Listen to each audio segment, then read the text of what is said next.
explain who Lendwell is before we go into the topic for Monday morning? I still can't believe we're going on weekly Mondays. I did think it would come to a stop at some point fairly soon. Yeah. Well, morning everyone. Morning, Brendan. Yeah, so I'm Daryl. I've been doing property finance for about 10 years. So originally started out at Barclays, then at Shawbrook, and most recently at Lendwell. Lendwell are formed by part of the same team that originally set up and grew Shawbrook Bank. So very much specialist property finance focused on bridging loans and light development and refurbishment schemes. So we do quite a lot of HMO conversions, extensions, loft conversions, commercial to residential schemes, and that kind of thing. So both kind of bridging and a development finance skew, really.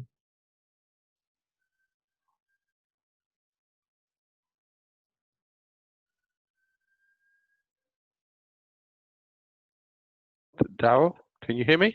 Yeah, can hear you, Brendan. Oh, sorry. Just bear with me 2 moments.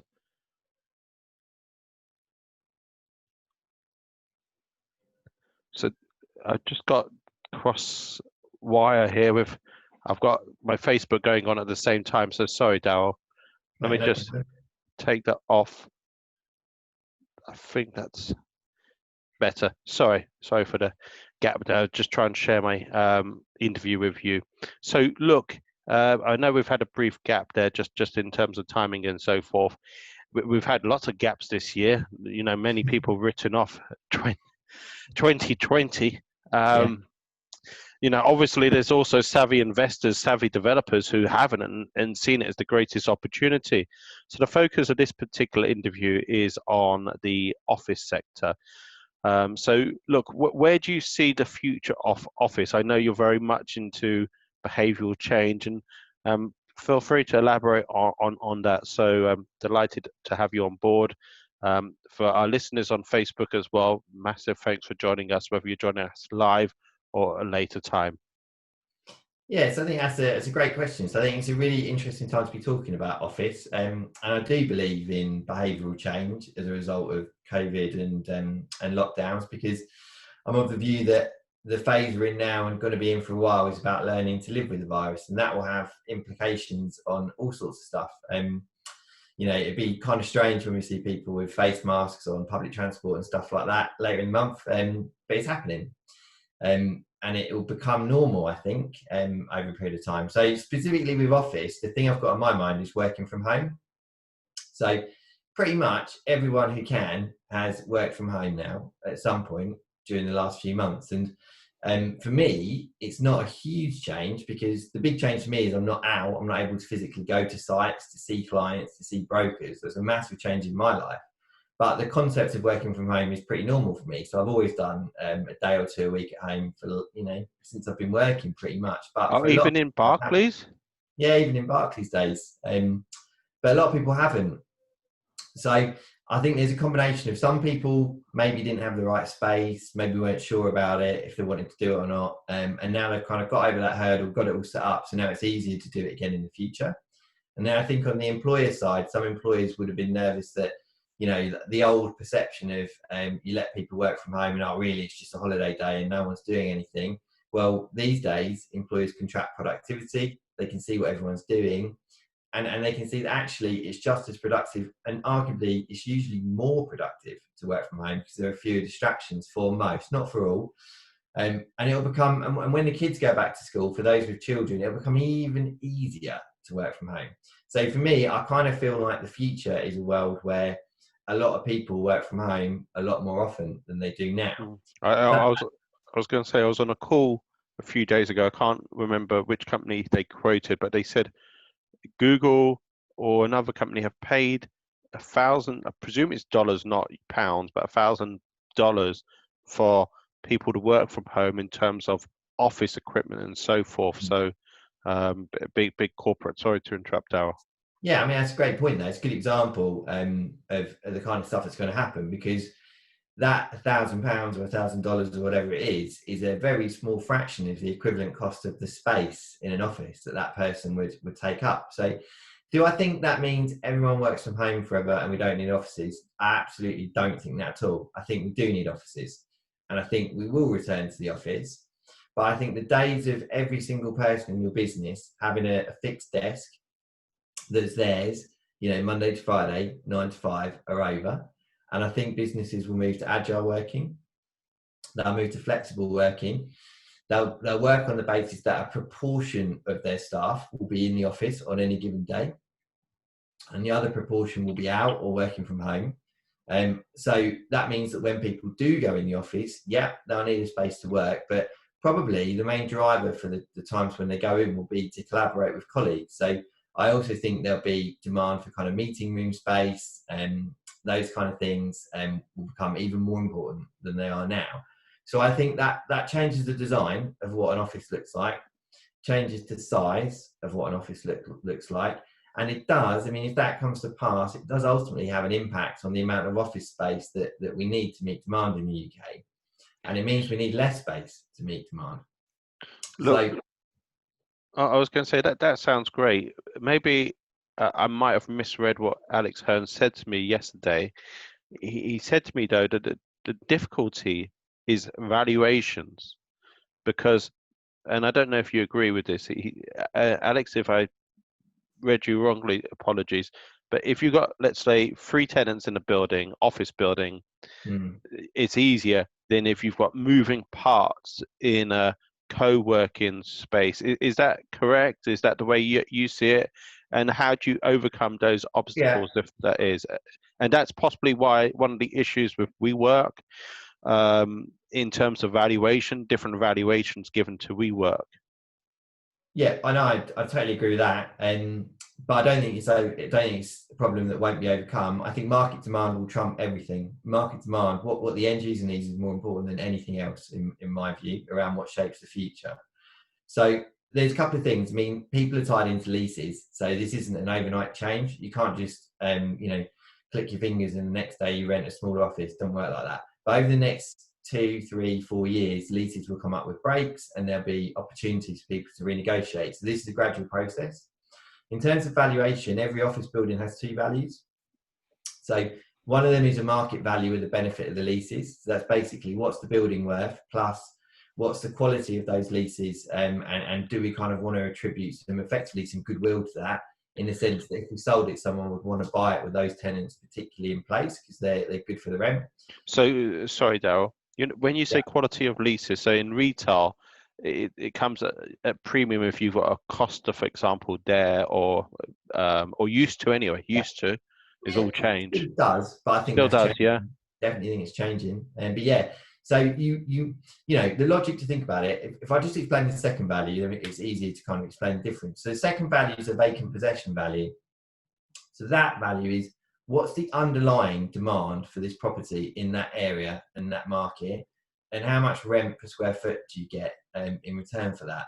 So that's on the basis that if the property was vacant, someone would still buy it, still has a value. It has a value on the basis that it could be let, and it could be let because there's market demand there. So that the sort of market demand drives everything with that. The rent drives everything.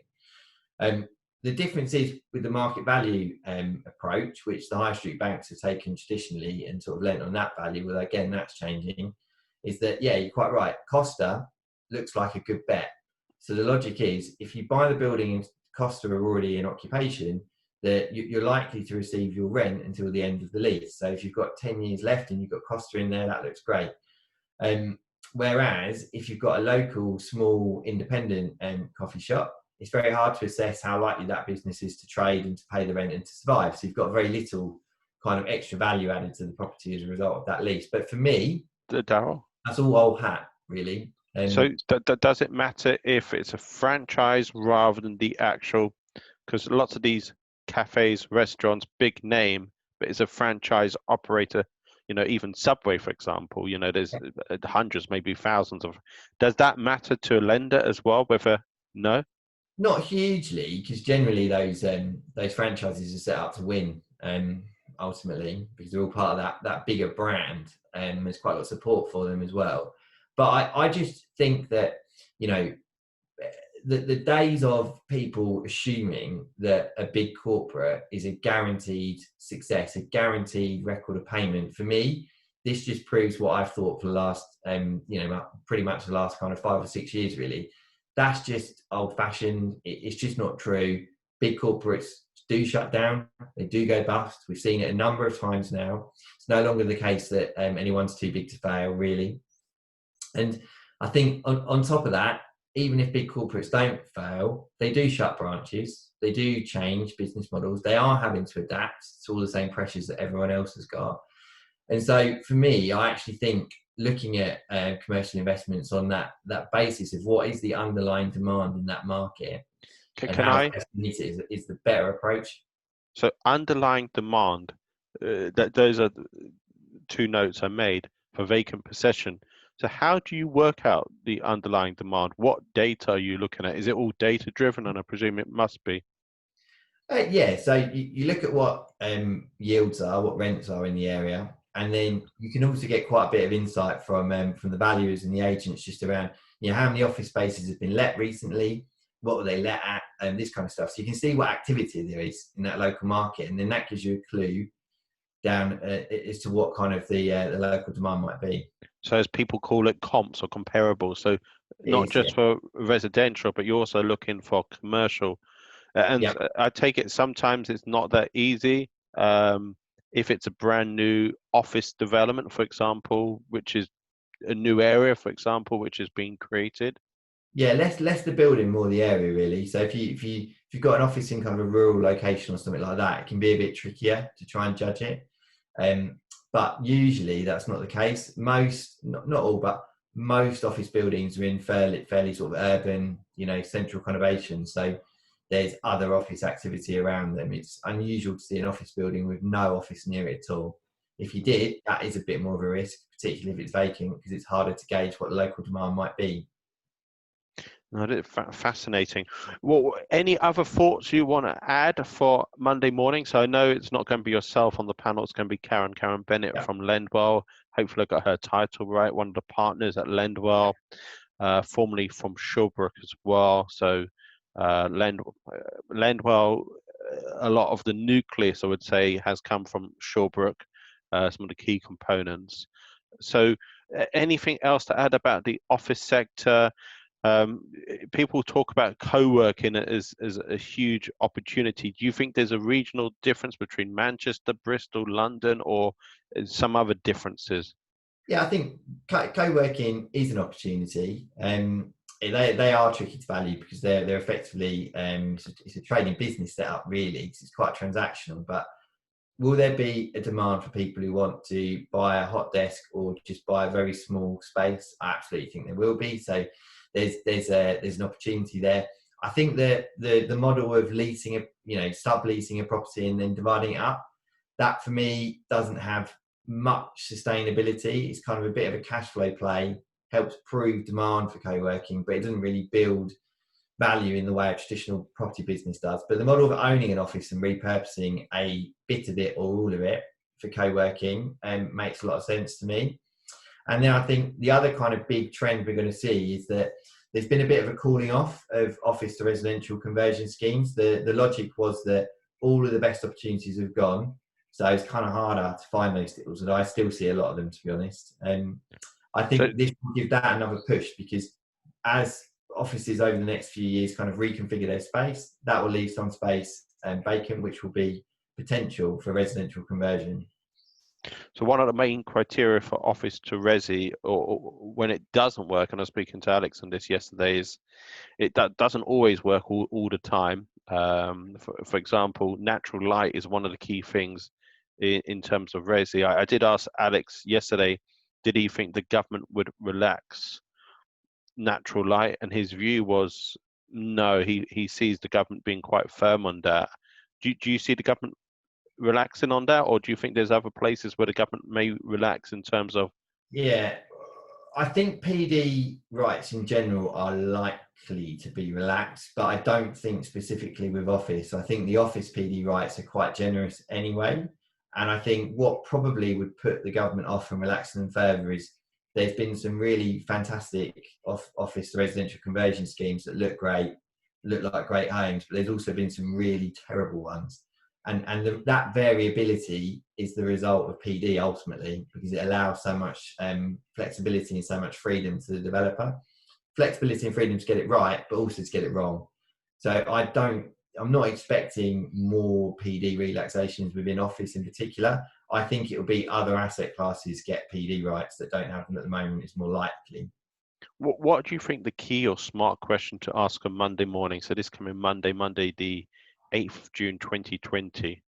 So hopefully we're not going weekly in 2021, not on Mondays. But what's your viewpoint on what's the key question to ask our panel? So our panel includes Gavin Gallagher, one of the largest office parks in Europe. I have to admit, I didn't realize it was one of the largest until Aaron mentioned it. Aaron, who's chaired a number of panels, and I did a little bit of research. I haven't done extensive research, but it's over 40 acres, so it's about the same size as Buckingham Palace Gardens. 9,000 employees on site pre-COVID-19.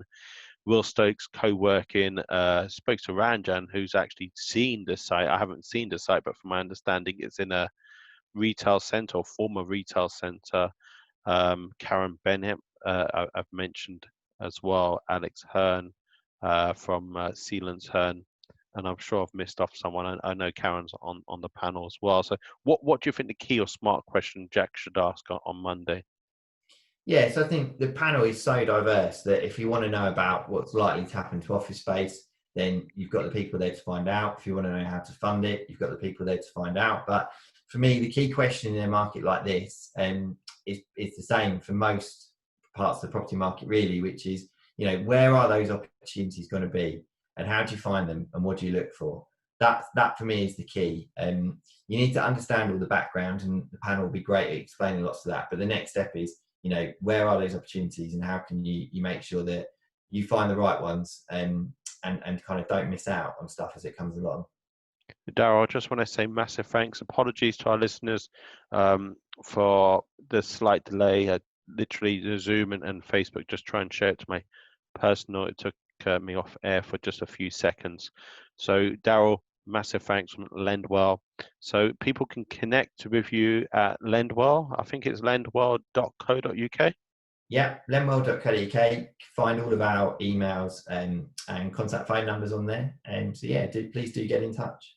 Thank you, and massive thanks to our audience as well. And if there's anyone who you think I should be interviewing, feel free to get in contact and say, this coming Monday, we've got the office sector. Darryl's favorite topic, I have to admit, it's not particularly my favorite topic, and I'm sure next Friday we can discuss it in more detail, is business efficiency. Stephen Johnson's going to be on that panel on the 15th of June. And Monday the 15th of June, it's a Monday morning.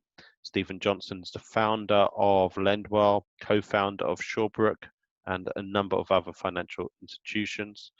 Monday the 22nd of this coming month of June, we've got the evolution of buy-to-let. So Darryl will be on that particular panel. Stuart Scott of Co-Living Spaces, and I've got to confirm the other panelists for that particular event. And then we restart the evening events. Ben Richards, one of his favorite subjects, is interesting doing these Zoom calls because they may not be, or Zoom polls, because they may not be my favorite topics, but maybe the audience's, which is focused about project costs. Ben's been on to me a number of times putting this on the agenda, which is reducing project costs and maximizing returns. So those are some of the panels which are coming up in June. Massive thanks, Darryl. Massive thanks to our sponsors. Massive thanks to our listeners, panelists, and attendees. So thank you. Thanks, Brendan.